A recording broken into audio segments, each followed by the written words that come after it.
sa lahat ng nanonood dito. Again, thank you very much. After this one, we're going to talk about with our, from the people around. Konti-konti lang para mag-share natin ang konting energy. After that, we need the actors, share the love, share the energy, spread.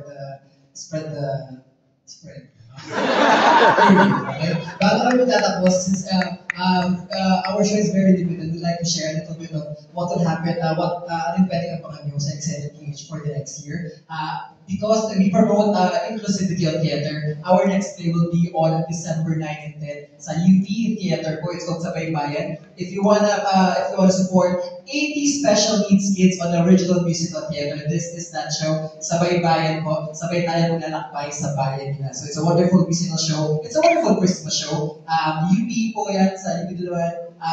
80 special needs kids. Wonderful original musical theater play. Next namin, presentation talaga, no? Next namin dito, since we are, would like to introduce also our first ever regional Shorts and Briefs Cebu in partnership with UP Cebu. Nagkakaroon tayo ng regional festival of that. Next year ba ito? February mangyayari yan.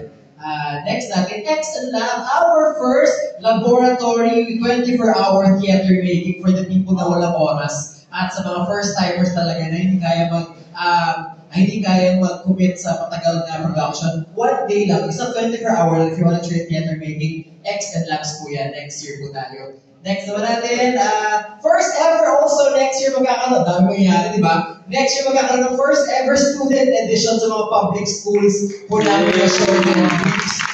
Mangyayari po yan, nasabi na po sa mga po natin.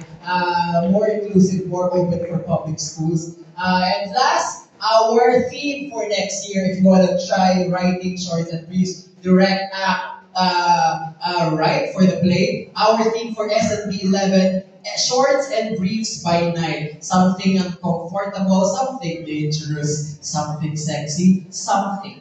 Period. Abangan po natin yan next year. Again, watch out for all details for Excited PH.